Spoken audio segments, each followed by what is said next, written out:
चौंक जाएंगे आप रामायण और महाभारत की इन 10 समानताओं को जानकर। भारत के इतिहास में रामायण और महाभारत ग्रंथ का बहुत महत्व है। रामायण ग्रंथ को महर्षि वाल्मीकि के अलावा अन्य कई ऋषियों ने भी लिखा है और महाभारत ग्रंथ को ऋषि वेदव्यास ने लिखा है। पर क्या आप जानते हैं रामायण और महाभारत काल की घटनाओं में कुछ आश्चर्यजनक समानताएं भी हैं। आज हम जानेंगे इन दोनों कालों की 10 समानताओं के बारे में। 1. दोनों काल के नायक। ये तो हम जानते ही हैं कि रामायण के नायक श्री राम थे, जबकि महाभारत के नायक पांचों पांडव थे। पांडवों को यहाँ नायक मानना इसलिए जरूरी है क्योंकि संपूर्ण महाभारत उन्हीं के आसपास रची गई। श्री कृष्ण तो उनके सहयोगी थे और उनका अलग ही महत्व था। रामायण और महाभारत के नायक की समानता यह है कि वे सभी वे पुरुष थे। श्री राम का जन्म पुत्र कामेष्ठी यज्ञ से हुआ था, जबकि पांडव देवताओं के वरदान स्वरूप जन्मे थे। 2. दोनों काल की नायिका। रामायण की कहें देवी सीता और महाभारत की नायिका द्रौपदी हैं। इन दोनों के बीच सबसे बड़ी समानता ये थी कि दोनों को लक्ष्मी का अवतार माना गया। दूसरा ये कि दोनों का जन्म भी जा है, यानी दोनों ने ही मां के गर्भ से जन्म नहीं लिया है। देवी सीता भूमि से प्रकट हुई है तो द्रौपदी यज्ञ की अग्नि से उत्पन्न हुई है। 3. विवाह में समानता। रामायण में प्रभु श्री राम को सीता से वाह के धनुष पर प्रत्यंचा चढ़ाना पड़ा थी, लेकिन इस कार्य में धनुष टूट गया था। महाभारत में नायक अर्जुन को द्रौपदी से वाह करने के धनुष बाण से मछली की आंख को भेदना था।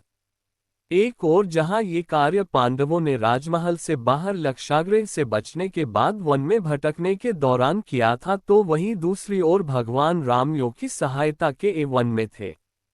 4. युद्ध का कारण। माना जाता है कि दोनों काल में युद्ध का के कारण ही हुआ। रामायण में देवी सीता का अपहरण करने के कारण रावण के विरुद्ध युद्ध लड़ा गया, जबकि महाभारत में द्रौपदी के अपमान का बदला लेने के पांडवों ने प्रतिज्ञा ली और अपनी प्रतिज्ञा पूरी करने के युद्ध लड़े। हालांकि महाभारत युद्ध के और भी कारण हैं। दरअसल राम और रावण का युद्ध माता सीता के हरण के कारण हुआ था, जबकि महाभारत का युद्ध द्रौपदी के चीरहरण को भी माना गया। 5. 14 वर्ष का वनवास। रामायण काल में प्रभु श्री राम को कैकेयी और मंथरा के कारण 14 वर्ष के लिए वनवास मिला था, जबकि महाभारत काल में पांडवों को द्युत क्रीड़ा में हारने के बाद 13 वर्ष का वनवास और 1 वर्ष का अज्ञातवास ला था। 6. नायिकाओं का हरण। रामायण और महाभारत दोनों में ही का अपने पति के साथ वनवास जाती है।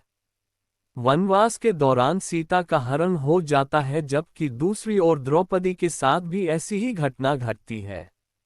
जयद्रथ उसका हरण कर ले जाता है, लेकिन पांडव द्रौपदी को अपहरण करता जयद्रथ से बचा लेते हैं। 7. भाइयों से प्रेम। दोनों महाकाव्य में एक समानता ये भी है कि नायकों की मां अलग अलग थी, लेकिन फिर भी सभी भाइयों में आपस में प्रेमपूर्ण संबंध थे और वे सभी भाई अपने बड़े भाई की आज्ञा का पालन करते थे। 8. देवताओं के पुत्र। रामायण काल में भी कई ऐसे लोग थे जो कि देवताओं के पुत्र थे, जैसे हनुमान जी पवनदेव के, जामवंत जी अग्निदेव के, बाली इंद्र का पुत्र आदि। उसी तरह महाभारत काल में अर्जुन इंद्र का पुत्र, भीम पवनदेव के पुत्र और धर्मराज के पुत्र युधिष्ठिर थे। पवन देवता के एक पुत्र हनुमान भीम दोनों ही गदा युद्ध में कुशल थे। 9. गीता की तरह दो लोगों का संवाद। रामायण और महाभारत में दो लोगों के संवाद में धर्म और नीति की कई बातों का उल्लेख मिलेगा। जैसे रामायण में शिव पार्वती संवाद, ऋषि विश्वामित्र और राजा दशरथ संवाद, भरत और कैकेयी का संवाद, मंदोदरी और रावण संवाद, हनुमान और रावण संवाद, लक्ष्मण और परशुराम संवाद, अंगद और बाली संवाद, जामवंत और हनुमान जी का संवाद, अंगद और रावण का संवाद, रावण और लक्ष्मण संवाद। इसी तरह महाभारत में श्री कृष्ण अर्जुन संवाद, धृतराष्ट्र विदुर संवाद ही है विदुर नीति। धृतराष्ट्र संजय संवाद, यक्ष युधिष्ठिर संवाद, भीष्म और युधिष्ठिर संवाद आदि। 10. राज्याभिषेक। रावण के वध के बाद जब श्री राम का राज्याभिषेक हुआ तो राम राजता हुआ, जनता सुख शांति से जीने लगी। दूसरी ओर जब कुरुक्षेत्र का युद्ध समाप्त हुआ तो राजा बने तब धर्म का साम्राज्य स्थापित हुआ।